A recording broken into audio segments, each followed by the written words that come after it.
We are making 100% sourdough croissants. It can seem intimidating, I know, especially if you're new to baking, new to sourdough, but I promise with practice, you will make tremendous progress and be able to produce a beautiful, feel like you have Paris bakery in your kitchen croissant. So here, let's begin. I have sourdough starter, nice and active, about 250 grams. I really recommend, if you are gonna pursue this baking journey, having a good kitchen scale. This is the one I have covered in flour all the time. You know, clean it every day and it still ends up that way.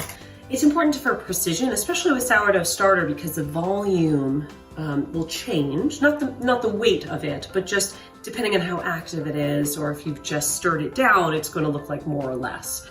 In terms of sourcing a sourdough starter, you can buy them through websites like King Arthur, or you can also grow your own by just adding flour and water together over time. And there's some great tutorials online to help you out.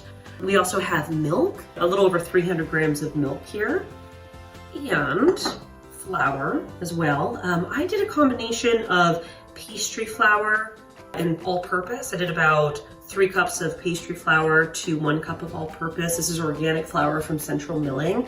You can also do all-purpose entirely. It'll create a little bit of a denser croissant and less airy. It's delicious. And then organic butter, which we're gonna use, and also about 1/3 cup of sugar, right here, organic unbleached sugar, and 2.5 teaspoons of sea salt. This is Celtic gray sea salt. It's delicious, but any sea salt will do. And then if you want to make vegan croissants, which you might be thinking, oh my goodness, what? Is that possible? They are delicious. And I found that my recipe works really well with these specific ingredients. Miyoko's Creamery butter. It's a vegan cashew and coconut based butter. I just substitute 1 pound of the Miyoko's Creamery for 1 pound of regular butter. I like organic grass-fed.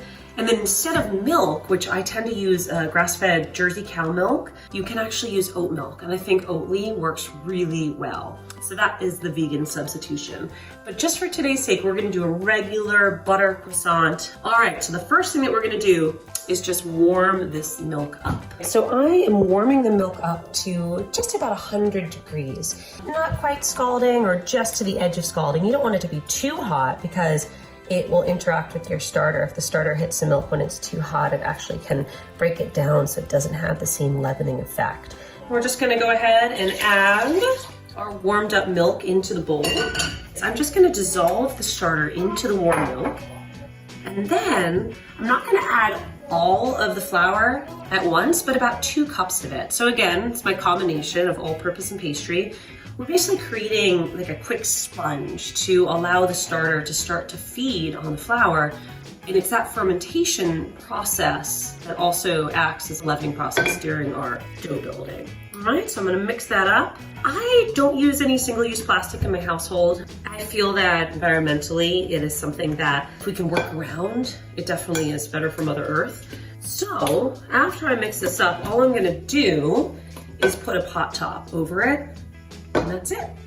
All right, so we're gonna let this sit for about 30 minutes. So while this is sitting for 30 minutes or so, I unwrapped the butter and I brought this to room temperature before. This is the technique that I find is the easiest with rolling out the butter package. It doesn't involve pounding the butter down, which can be a lot on your wrists.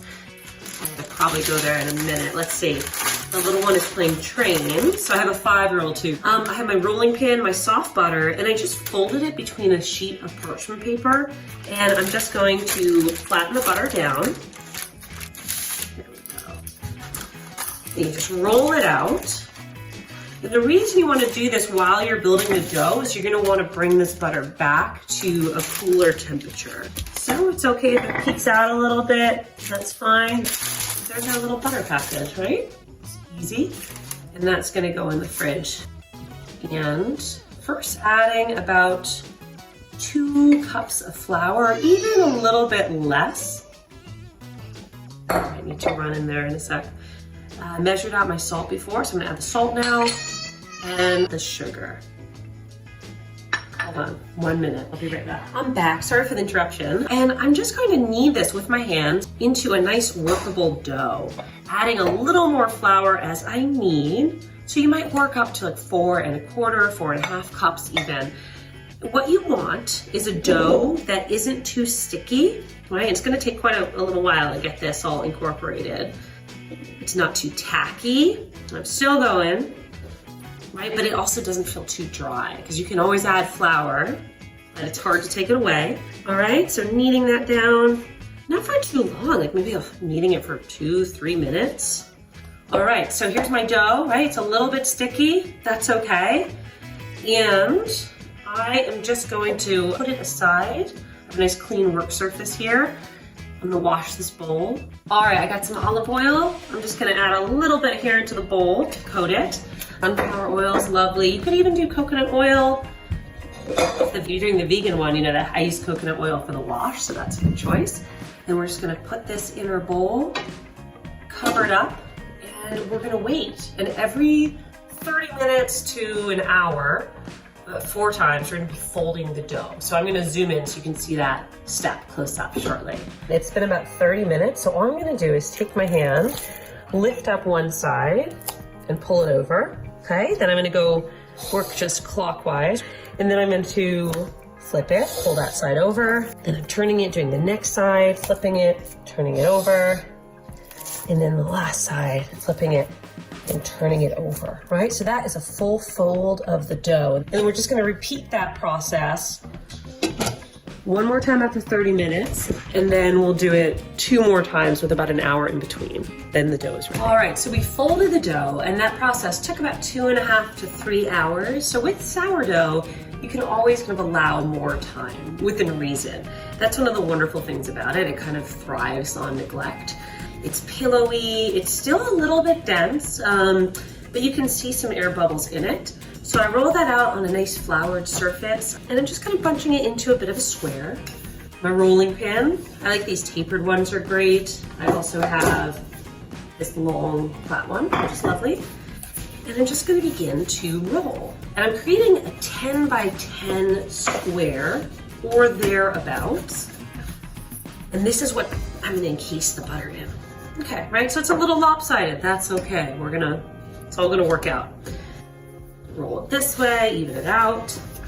And now I'm just going to roll the corners out a little bit more. And if it gets sticky, just take a little flour, have a little bowl or container nearby, and I'm gonna roll these corner sides out another 3 inches or so. Again, it doesn't need to be super exact. All right, here it is. Here's my butter package. You can kind of put it, that will work, put it on just to get an idea. Again, like I mentioned, you can reuse this parchment. It does have some sticky butter on it, but you can put that face down on your baking sheet because you're gonna wanna wash the baking sheet anyway when you're done baking. Waste not, want not, right? I'm gonna put that down, and then I'm gonna fold up my corners. There we go. All right, so I have this little envelope. You see, very cute. And before I roll it out, very important, you're gonna put more flour down. Flour liberally. It will get incorporated into your dough. It won't impact the flavor. If anything, I find sometimes a little more flour can make it tastier and airier. Now, I'm pressing down with my pin, and then you're going to flatten this. Then I'm gonna fold this in a third, and I'm gonna fold it in another third. So it's like another little letter, different shape. What we just did here, folding it a third and a third, is called a turn of the dough. We did that once. Now I'm gonna do that one more time, and then we're gonna refrigerate it for about 30 minutes before repeating the process. So it is one more turn and 2 hours later. And in that last turn, I folded it 3 times, so I got some extra layers. So here we have it. I took it out of the fridge about 10 minutes ago. You don't want to take it too soft, but just to allow it to not be so cold. All right, so here's where you get a pretty good arm workout. I'm not gonna keep the camera rolling through this entire step because it would be pretty long. And I'm actually gonna, maybe I'll time lapse it. I'll move it closer so you can see this. So, but just before I do that, you can get a sense of rolling it out like this. All right, and I'm gonna turn it liberally, add more flour as you need. And what we're gonna be doing, the ultimate goal, is to roll this out into something that is about 16 inches wide by 24 inches long. So it's big, it will be very thin. And at any point, this is a pretty important note, at any point if it starts to feel too soft, you just put it on your baking sheet, pop it back in the fridge. The cooler the dough, the easier it is to work, and you don't want that butter oozing all over. All right, I'm gonna move you closer so you can see this work.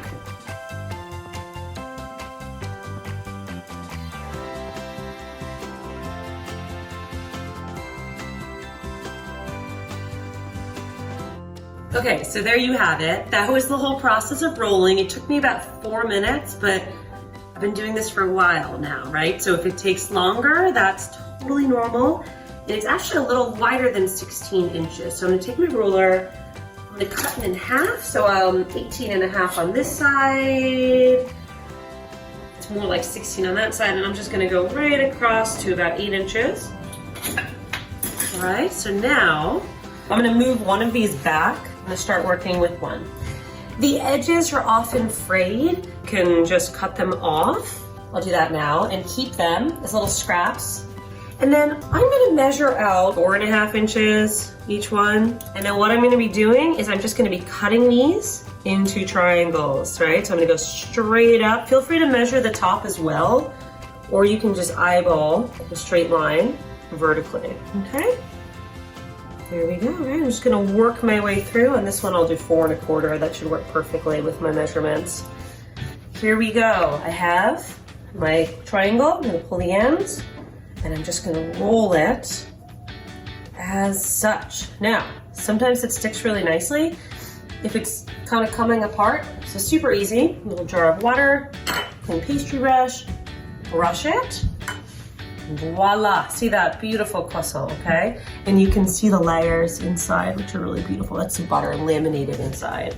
And that's gonna go on our tray. And then this is gonna be ready to bake in the morning, which I'll go through the next step. Here they are, a bunch of beautiful croissants. So they're gonna go in the fridge overnight. And then tomorrow morning, we're gonna take them out, let them sit for a couple hours. Even just 1 hour should be sufficient. I'll divide them onto 2 trays before I do that because they're really crowded in. All right, see you tomorrow. Good morning, everybody. So I have 6 beautiful croissants here. And here's the great thing. You could bake all of them at once if you're selling them. Or what you can do is actually keep them in the fridge for a couple days, or simply after the final shaping, before the overnight fermentation, you can put them inside of a container and freeze them. And take out as many as you need. Let them sit for 2 hours or so if they're coming out of the fridge. If they've been frozen, you can let them sit out even longer, like 3 to 4 hours. Preheat your oven. I have it at 400 degrees. If you have a convection oven or a European convection setting, which circulates the air, that's a wonderful thing for the croissants. I don't always like it for other things I bake, but the air circulation really helps there be uniform heat. So 400 degrees, convection if you have it, or not convection, and every oven is different, right? So experiment and see. After a few batches, you should get a sense of what's best for you. And then I combined 1 egg yolk and a little bit of heavy cream. You can use milk as well. The cream will make it shinier, so if you have it on hand and want a little extra decadence, do heavy cream. If you're doing the vegan croissant, I like to do a wash of a little bit of coconut oil and then honey, and simply melt the coconut oil, beat the honey in. You know, if it's raw honey and it's thick, you can also heat that slightly, and do exactly what I'm gonna do now, which is just brush the croissant. Working around the edges. If you have a few drips, like I have on this well-loved silicone baking sheet, that's fine, right? I'm just gonna pop this in the oven. All right, and let it sit. I recommend putting a timer on if you're gonna get distracted or move away. So let's set the timer for about 12 minutes. These are pretty large cup croissants, so I would think about 20 minutes should be a good bake time. But we'll do 10 minutes. 10 minutes, and then we're gonna come back, we're gonna turn the tray and finish cooking them. So here is the finished product. Delicious. So excited to sink our teeth into these. I baked them between 15 and 20 minutes. My oven had been on, so it was really hot. So that's another thing. If you have a lot of things in your oven, if it's been on for a few hours, adjust accordingly. And feel free to reach out if you have any questions. My Instagram is Sophie Slater Wellness. You can reach me by messaging me there. And I'm happy to be of service, whether it's sourdough croissants or also just sourdough bread. Bye.